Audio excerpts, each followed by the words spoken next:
भाजपा नेता और पूर्व मंत्री जेपी दलाल ने आज बहुचर्चित मनीषा मौत मामले में उन तमाम सवालों का जवाब दिया जो मनीषा की मौत के बाद से जेपी दलाल पर उठाए जा रहे थे। पूर्व कृषि मंत्री जेपी दलाल को लेकर सबसे ज्यादा चर्चा इस बात की हो रही थी कि जिस कॉलेज में मनीषा बीएससी नर्सिंग का कोर्स करने के लिए फॉर्म लेने गई थी वो जेपी दलाल या उनके रिश्तेदार का है।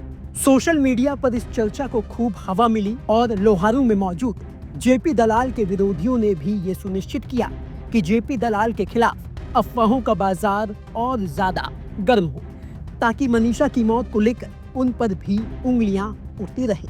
मनीषा की मौत पर शुरुआत में पुलिस चुप्पी साधे रही और अफवाहों का बोलबाला बढ़ता चला गया। इससे पब्लिक में ये संदेश गया कि इस मामले में जरूर किसी बड़े आदमी को बचाने की कोशिश की जा रही है। और फिर लोहारू में बीजेपी का सबसे बड़ा आदमी जेपी दलाल के अलावा और भला कौन हो सकता है। इसके अलावा स्थानीय प्रशासन ने मनीषा जिस प्ले स्कूल में पढ़ाती थी और जिस नर्सिंग कॉलेज से फॉर्म लेने गई उन दोनों के आसपास भारी पुलिस बल तैनात कर दिया था। प्रशासन को डर था कहीं मनीषा के गांव में जुटी भीड़ उग्र होकर इस स्कूल और कॉलेज को कोई नुकसान ना पहुंचा दे। लेकिन जनता में इस तैनाती का भी गलत मैसेज गया और पब्लिक सोचने लगी कि आखिर इस स्कूल और कॉलेज में ऐसा क्या है कि यहाँ पुलिस किसी को आसपास भटकने भी नहीं दे रही है। इन तमाम हथकंडों का असर यही हुआ कि स्कूल और कॉलेज का नाम जेपी दलाल से जोड़ दिया गया और पब्लिक की तरफ से ये आवाज आने लगी कि सरकार और प्रशासन जेपी दलाल को बचाने में लगा है, जबकि जेपी दलाल की इस मामले में कोई बड़ी भूमिका नहीं है। लेकिन अब मनीषा के अंतिम संस्कार के बाद जेपी दलाल ने खुद उसके घर पहुंचकर उसके परिवार से मुलाकात की और फिर मीडिया से बातचीत में इन तमाम आरोपों का खुलकर जवाब भी दिया।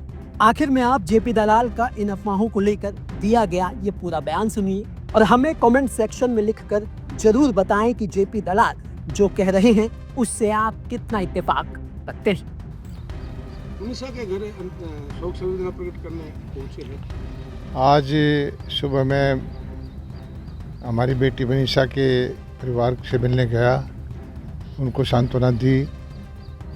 सारे शोक संतप्त परिवार को भगवान से प्रार्थना की कि उनको शक्ति दे और उनको बताया कि मुख्यमंत्री जी का संदेश भी दिया कि मुख्यमंत्री जी ने इस मामले का खुद संज्ञान लिया है और वो बहुत ही गहराई से इसकी जांच करने में लगे हुए थे और परिवार की इच्छा के अनुसार उन्होंने सीबीआई को केस भी दे दिया है और जितनी बार कहा पोस्टमार्टम हो गया है। हमारे शांतिप्रिय इलाके में इस तरह की घटना घटना बहुत दुर्भाग्य की बात है और प्रशासन का काम है कि अपराधियों को जल्द से जल्द पकड़ा जाए, सच्चाई सबके सामने ले जाए।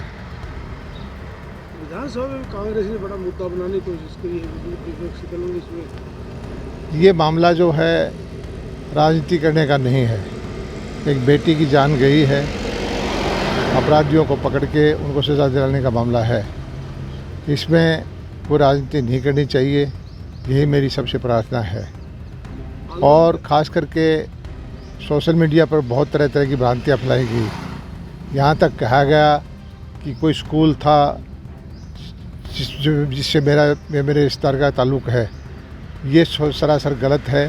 पूरे प्रदेश के अंदर मेरा किसी स्कूल में, किसी कॉलेज में कोई किसी तरह का कोई ताल्लुक़ नहीं है। और ये इस तरह से अगर सोशल मीडिया फैलाएगा, गलत चीज़ें फैलाएगा, उससे लोगों की मान हानि होती है, लोगों का नुकसान होता है। मैं तो मुख्यमंत्री से प्रार्थना करता हूँ कि मेरी भी जांच कराएं कि इस कॉलेज में या कहीं किसी कॉलेज में मेरा हिस्सा है क्या।